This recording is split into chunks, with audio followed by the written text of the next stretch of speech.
भैया यहाँ कुछ काम हो रहा है क्या, ये सब लेके? नहीं पता।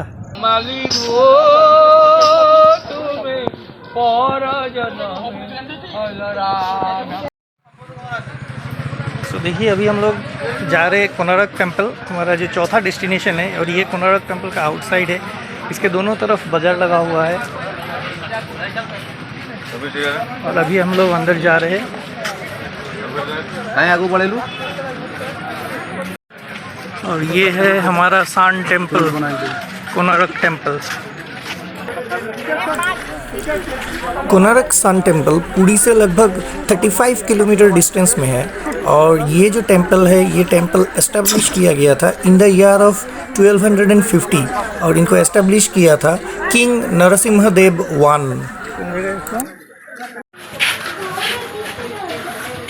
तो ये कोणार्क टेम्पल का एंट्री पॉइंट है।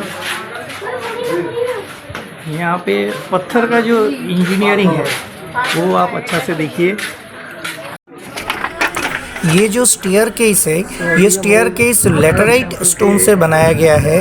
और इस मंदिर का जो फ्रेम्स हो गया, लिंटल्स हो गया और जो स्कल्पचर्स है वो क्लोराइट स्टोन से बनाया गया है।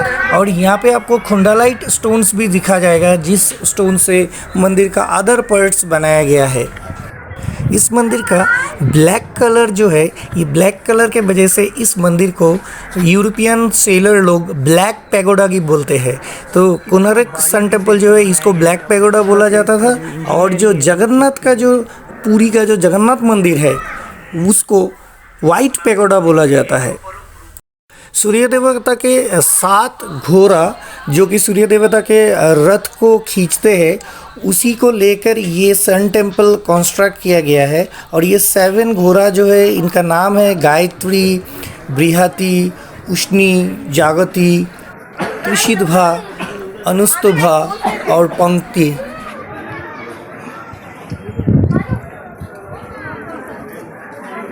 ये एक ऐसा टेम्पल है जहाँ पे आप चप्पल जूता ये सब पहन कर आ सकते हैं। यहाँ पे कोई पूजा नहीं दिया जाता है।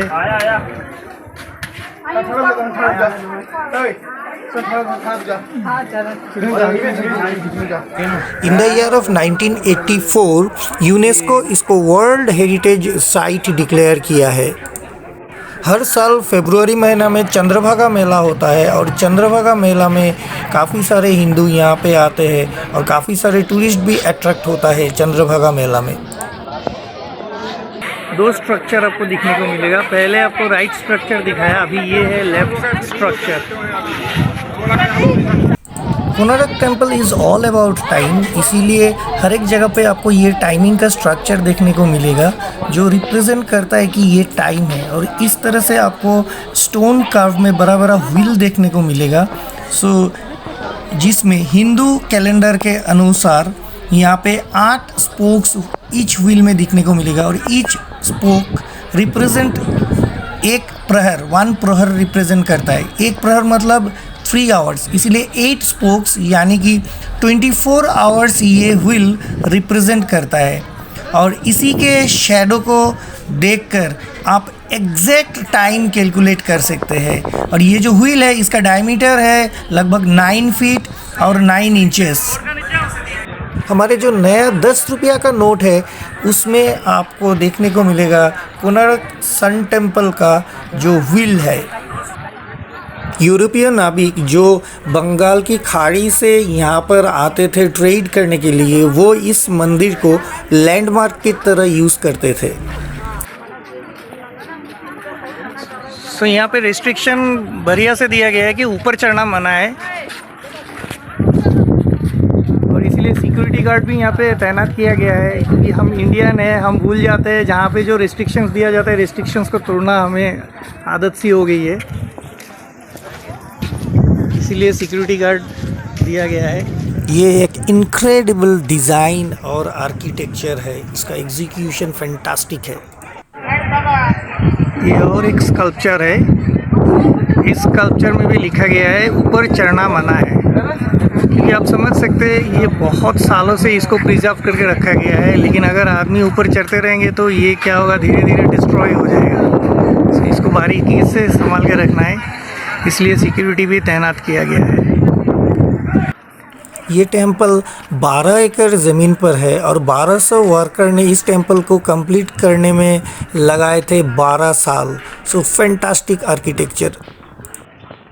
और एक बात है, इस टेंपल में टोटल 12 पेयर्स ऑफ व्हील्स है, यानी कि टोटल 24 व्हील्स है, जो कि डिपिक्ट करता है एक दिन में 24 घंटा है। तो साइंटिफिकली ये जो मंदिर है, ये मंदिर बनाया गया है with respect to time. Brahma Vishnu Maheshwar का 3 आइडल इस मंदिर में देखने को मिलता है। जो पहला आइडल है वो है द मॉर्निंग सन, यानी कि विच डिपिक्ट्स लॉर्ड ब्रह्मा जिसको कि हम क्रिएटर मानते हैं। और जो दूसरा आइडल है वो है लॉर्ड शिवा, ये है द मिड डे। तो मिड डे जो है वो लॉर्ड शिवा को रिप्रेजेंट करता है और जो डिपिक्ट करता है डेस्ट्रॉयर। और जो इवनिंग सन है, इवनिंग सन बेसिकली डिपिक्ट करता है लॉर्ड विष्णु को, जो कि द प्रिजर्वर है। तो पूरा हमारे हिंदू शास्त्र के अनुसार इस मंदिर को डिज़ाइन किया गया है।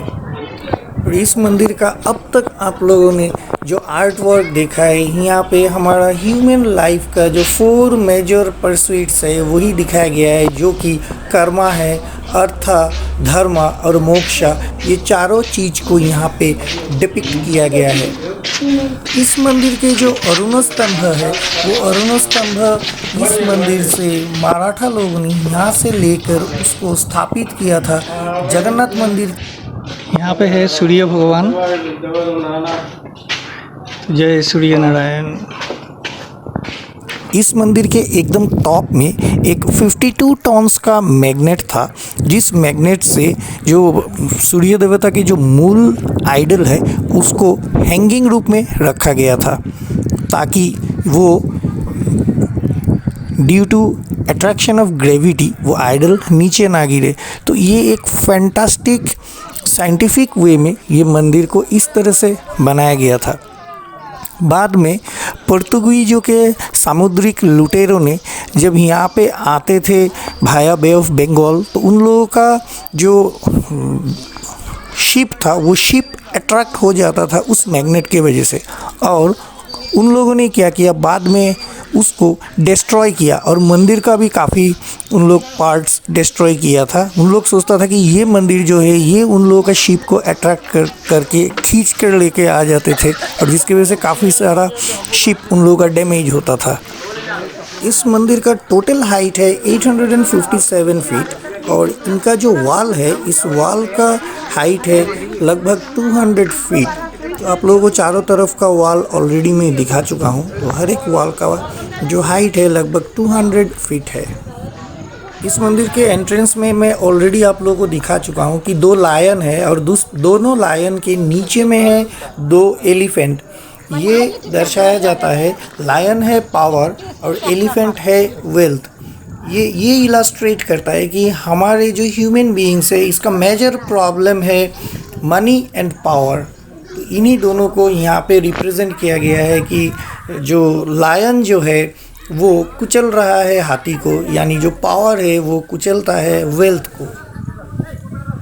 कोणार्क की इस सूर्य मंदिर का कंस्ट्रक्शन से लेके इसका प्लानिंग जो है सारा रिकॉर्ड्स मिला है इन द ईयर ऑफ 1960, जो कि संस्कृत के स्क्रिप्ट और ओरियन स्क्रिप्ट में इसकी पूरा तथ्य मिला है।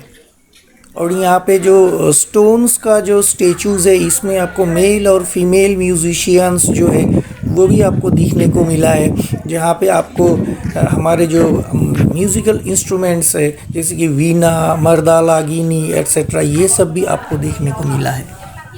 और यहाँ के जो स्कल्पचर्स है, इस स्कल्पचर्स में आप लोगों को काफ़ी सारे एनिमल और एक्वेटिक क्रिएचर्स भी देखने को मिला है, बर्ड्स देखने को मिला है। यहाँ पे हिंदू टेक्स्ट में इसको नरेट भी किया गया है।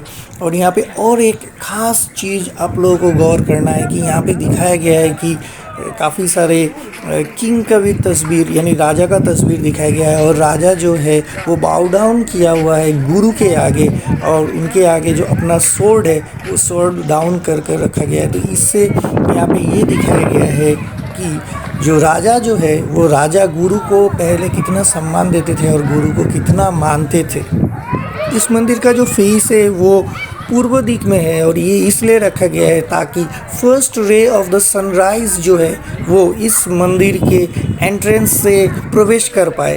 तो इसलिए इसका जो फेस है वो पूर्व दिक में रखा गया है।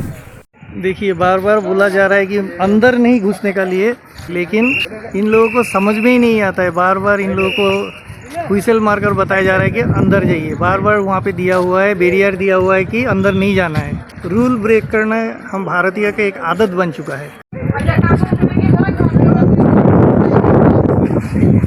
सो यहाँ पे भी दिया हुआ है climbing the structure beyond this point is strictly prohibited. ये बहुत पुराना मंदिर है, सो इसको अच्छा से प्रिजर्व करके रखना हम सभी भारतीय का जिम्मेदारी है। ओडियन हिस्ट्री के अनुसार in the year of 1508 Bengal का सुल्तान सुलेमान खान के सेनापति काला पहाड़ पुरी को आक्रमण किया था और उसी टाइम में उन्होंने सूर्य मंदिर जो कोणार्क में ये है, इस मंदिर को भी उन्होंने ध्वंस किया था।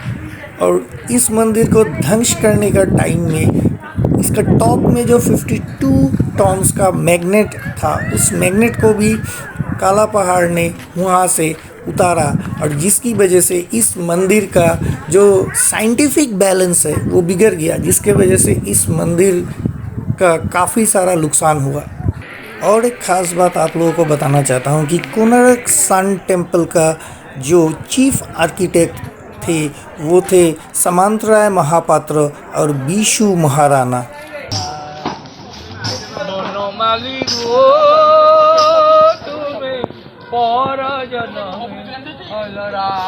तो इसी रास्ता से अभी हम लोग जा रहे हैं।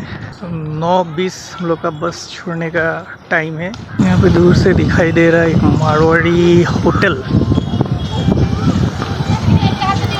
आज की ब्लॉग को यहीं पे रखते हैं। जय हिंद, वंदे मातरम, भारत माता की जय।